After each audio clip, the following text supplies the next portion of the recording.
Good evening, hockey fans all over the world, and especially our fellow Sharks fans out here. Welcome to Teal Town All-Star After Dark.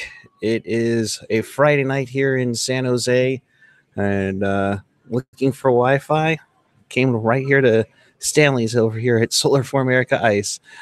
Just saying hello. We're going to get through this a little quickly and let everybody enjoy their night on Friday night, and hope you're having a good one as well. Just attended a very fun and exciting night at the Shark Tank where the NHL stars shine brightly on the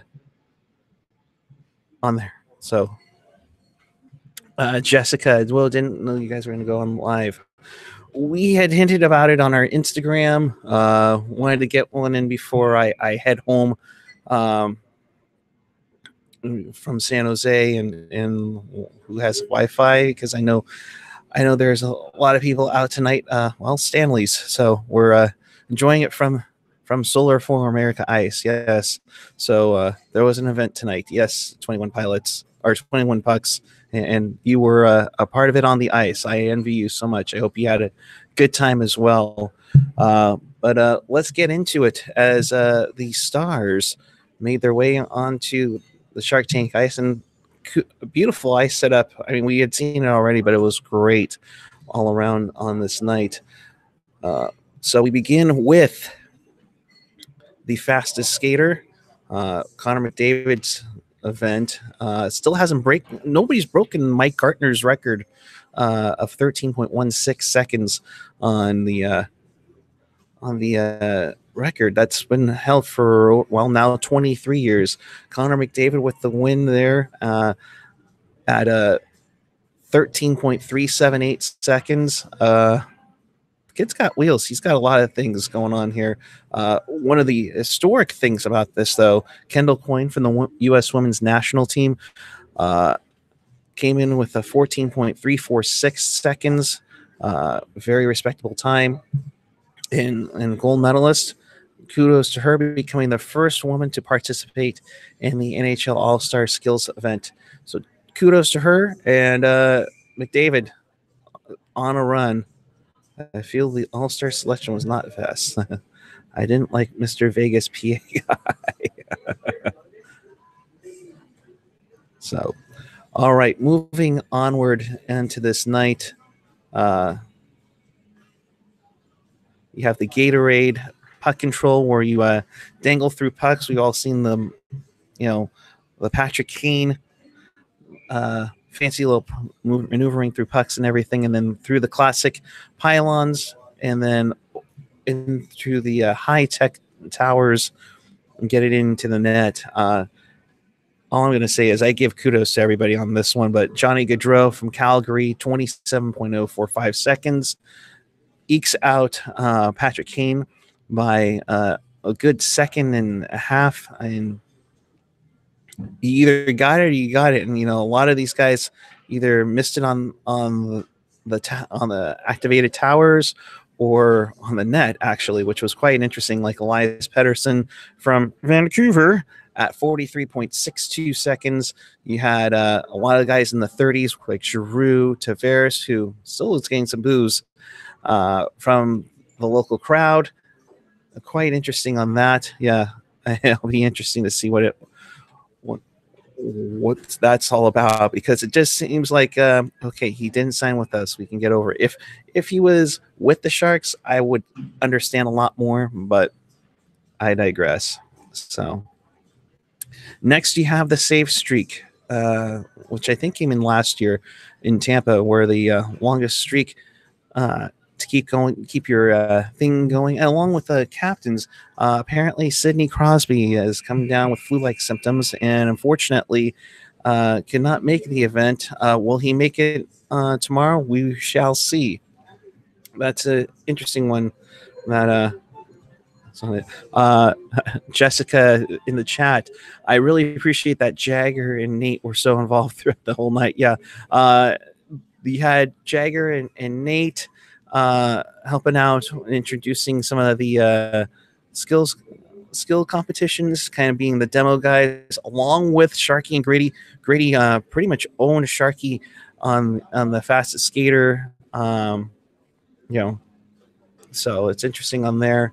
So we shall see on that one. But getting back to the save streak, this one's kind of tough because you can get into a groove, and then at the same time, it just falls apart. Pekka Rinne, longest save streak was 2. Gibson with the Anaheim Ducks, 3. Braden Holtby, 1. It was tough. Devin Dubnyk, 7. He gave a good run against Andrei Vasilevsky's 8, and that hung in there until Henrik Lundqvist with 12. And he had already run it with his 9th.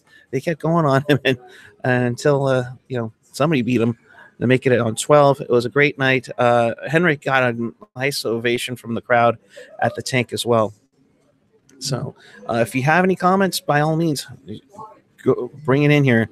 OVPK Subban should have been part of it as well. I would have loved PK to have on there. And the special I know is going on right now as we speak. So that's pretty cool.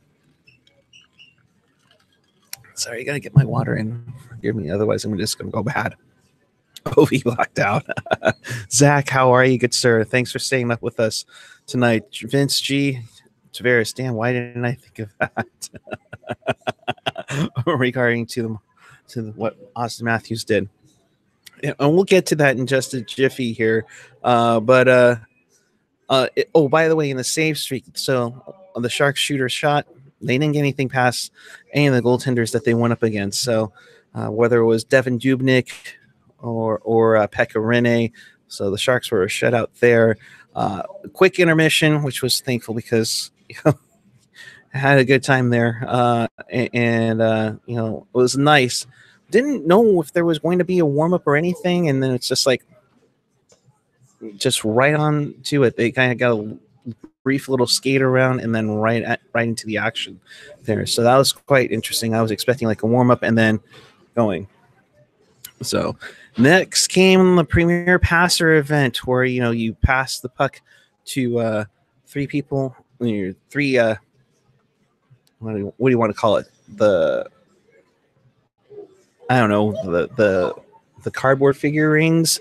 Make sure you got on their stick, and then go through I like to call it the hockey sauce kit, because with the barriers, I mean, these guys could probably shoot in the mini barriers, but man, oh man, that's tough to put that little thing where you have to sauce it over. So I'll give him full credit. Erik Karlsson had a little bit of a rough go with it. He clocked at 1 minute 58 seconds. He was the first shooter out there. It was really tough to go with it. Mikko Rantanen came in worse. He finished at 2:17.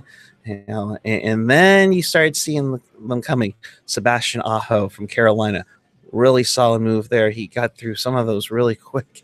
Ryan O'Reilly, 1:25. And the other part is the last part of that, of the Premier Passer event are the 5 targets where the freaking light will alternate all over the place, and it's frustrating. You can see the frustration on there as well with it. But Leon Draisaitl at 1:09 got the victory. He took out Roman Josi, Keith Yandel, Thomas Chabot from the Sens, Ryan O'Reilly from the Blues, Aho, Rantanen, and of course EK65 for that one there, and they all get a nice little cash prize. So, and then one of my favorites, the hardest shot. I remember Ida Frady in the '93 All-Star game. 105.3 was the record at the time. I think Chara, it's like 108.8. It was ridiculous. Ridiculousness. Let's see. Jessica in the chat. I feel like Karlsson was fully prepared for Premier Passer event. I will say from a source that I know, apparently he didn't open up the email to see where he was doing. So, I digress. But Zach saying Leon had no business being an All-Star weekend. The Edmonton fans voted him in on the last man in. So that's what you gotta do. If he earns it, he earns it that way. So, but getting to the hardest shot, like I said, one of my favorites, Seth Jones, he had 99.4, and then it came up to Brent Burns. Burns, he missed the first time around. Oh boy, and he doesn't get the makeup there. John Carlson from the Washington Capitals at 102.8. Great shot, and one of the key issues here, and I've heard this many times when it was brought up on the skills competition, was that make sure you hit the net low for a better reading. Steven Stamkos 96 and 93. It's quite interesting, but John Carlson from the Capitals with a 102.8. We didn't have many heavy hitters in the go around, but let's see what the chat is. I was surprised the puck shooting was flying over to the net. Yeah, that one's a crazy one, Mom. Burns missing that was funny. I do not think he expected that. Yeah, and you know how much crap he probably got in the locker room from that. So it'll be quite interesting. Why can't Stanner hit 100? I don't know. You would think, and he comes in with such great speed there. You would think with all that force that he puts in, it would make 100. But Burnsy finishes second with his 100.6 mile per hour shot on goal. So definitely a little bit of a surprise there. So we'll see.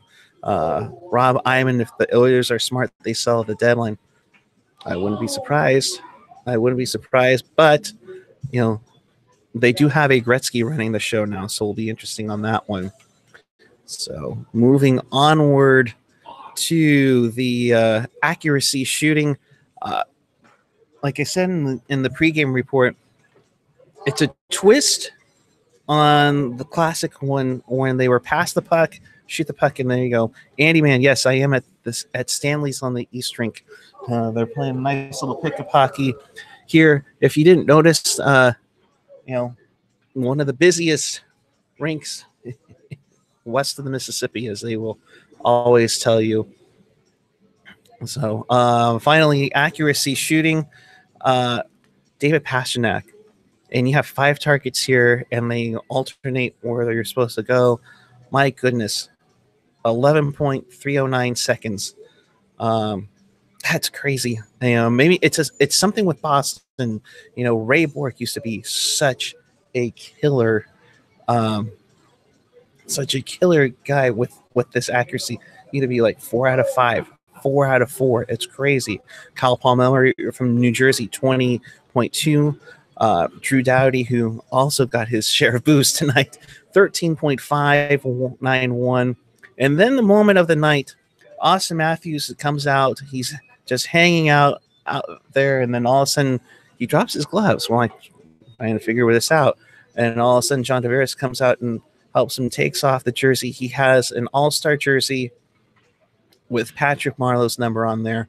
We all know the story from Patty that he's kind of taken in Matthews and Marner since he's joined the Maple Leafs, and really become a father figure for them and got them going. And they were showing, some of the classic Christmas pictures that they have of, Patrick Marleau and all of his kids, including with Matthews and Marner, or just Matthews. It's pretty cool. And I think that was nice tribute to Patty, who's a legend here in San Jose. And I think that was really cool. And of course, we all know Austin Matthews was one of those guys that was born here in San Ramon.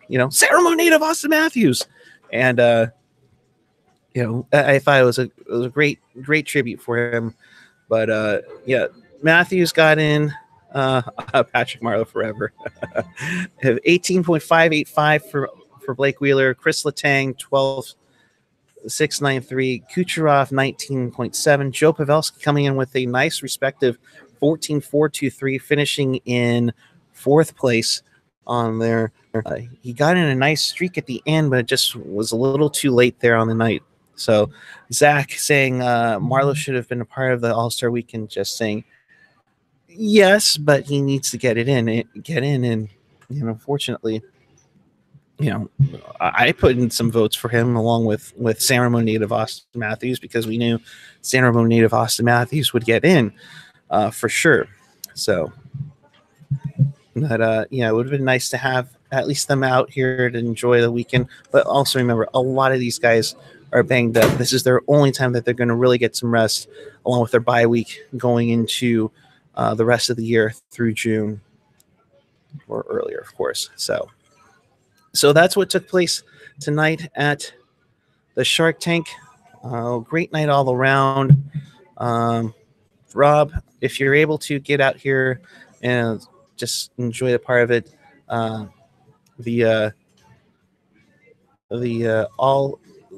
fanfare has been great. That'll be on from 10 to 5 tomorrow. So, Eric, are you trying to get a San Ramon native Austin Matthews become a thing, just like Long Beach native? Of course I would. I'm talking about San Ramon native Austin Matthews.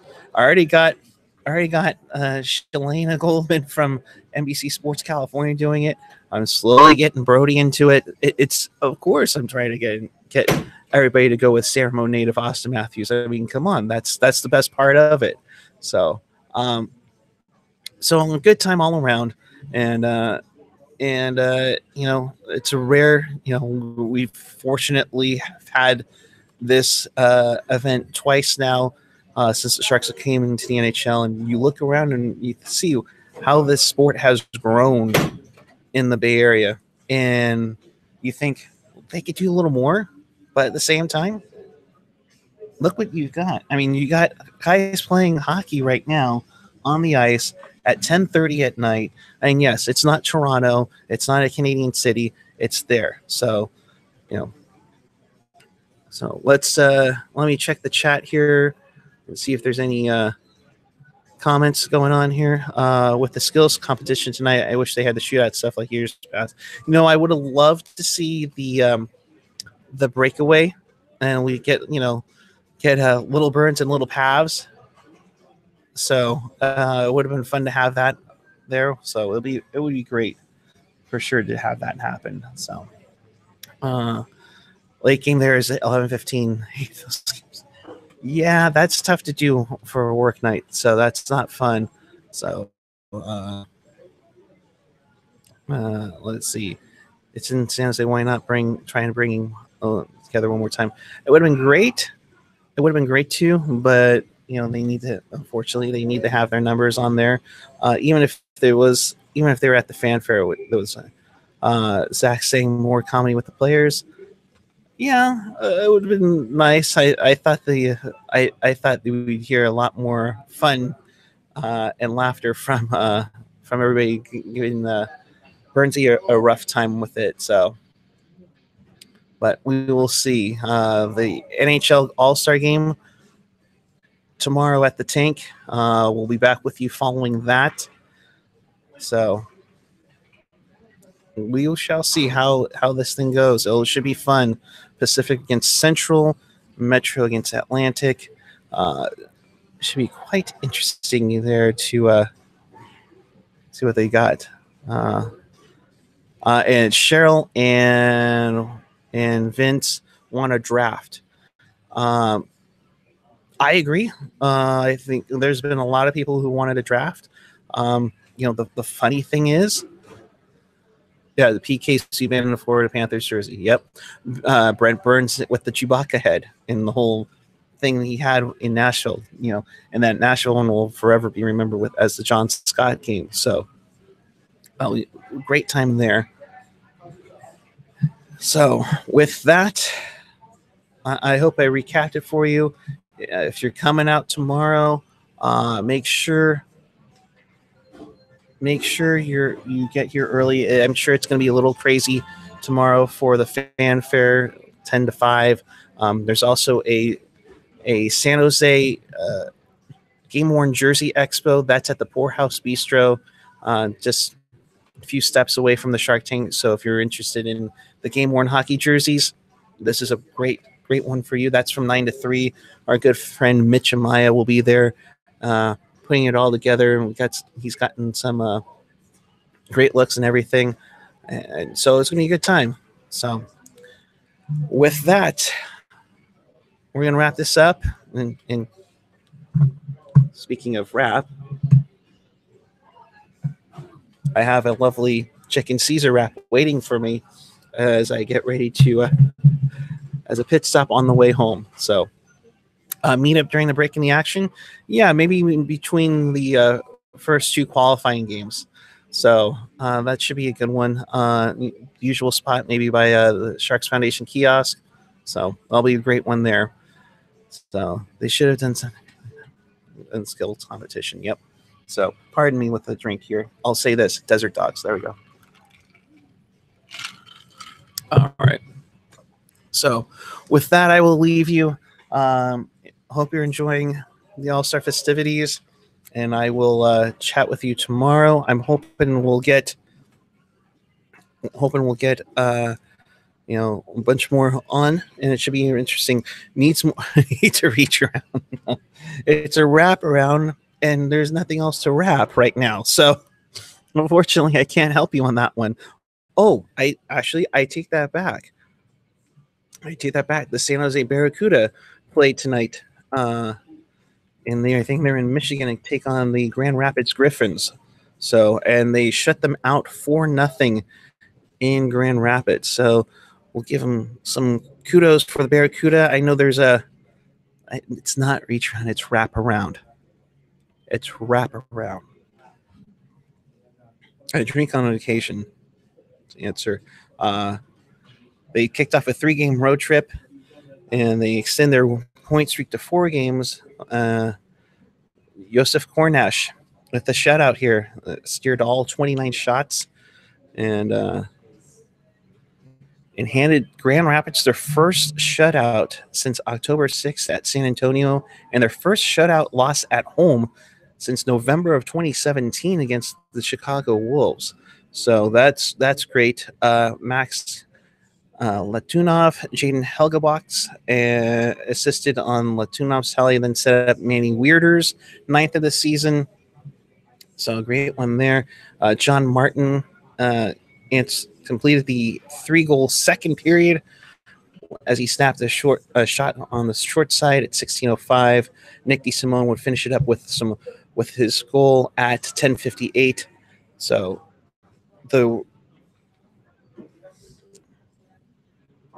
was that last night? Wait a minute.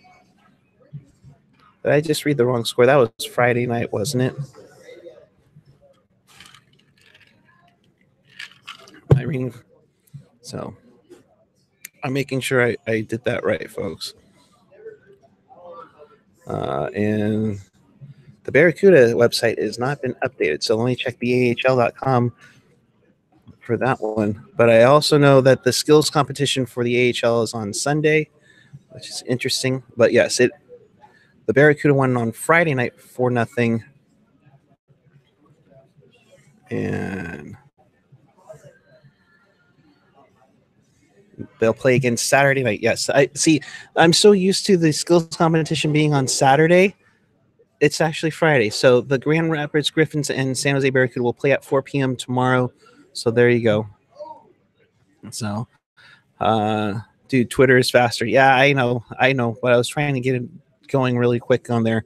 So with that, I will leave with you on there. So Barracuda win 4-0. They play tomorrow against Grand Rapids. Then it's their All-Star weekend, and that'll be a good time for them. Kornash among the people going in for the Barracuda. Don't forget, we're going to give some love to our boy Troy Grossneck. He's also going for the Milwaukee Admirals. So final thoughts. We'll let you get that. In case you missed anything, you want to watch this again, I thank you for watching. You can check us out on tealtownusa.com or your favorite podcatcher, whether it's iTunes, Google Play, SoundCloud, Stitcher, TuneIn, you name it. So we'll let those get on there. We'll be back with you tomorrow following the NHL All-Star Game, and it'll be a great one. As will the Pacific Division win 3 out of 4? They won in 2006 or 2016. The Metro won in 2017. Pacific won in 2018. Can they make it 3 for 4 in this new format? We'll find out. So, Kerr, I'm not surprised you aren't with AJ. AJ went to the fanfare tonight, so hopefully he had a good time, and so we'll do that. With that, my chicken Caesar wrap is waiting for me. So I will leave you with that. Thank you for watching. Huge shout out, by the way, give to Eric Bottomer from Adidas Hockey and his crew.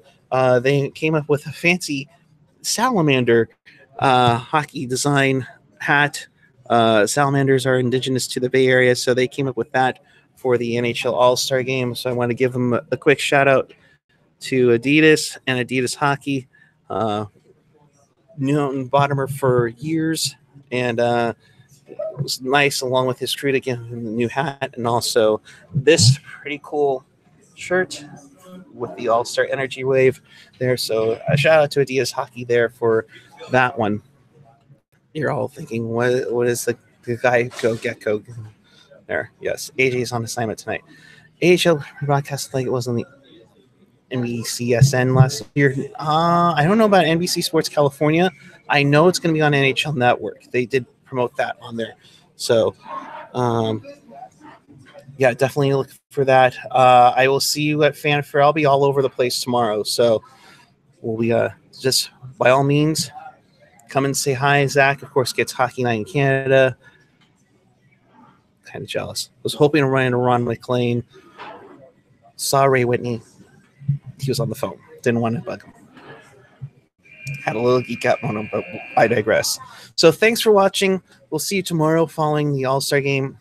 Until then, keep it real, keep it teal, keep it real teal. Thanks, everyone, and have a great night.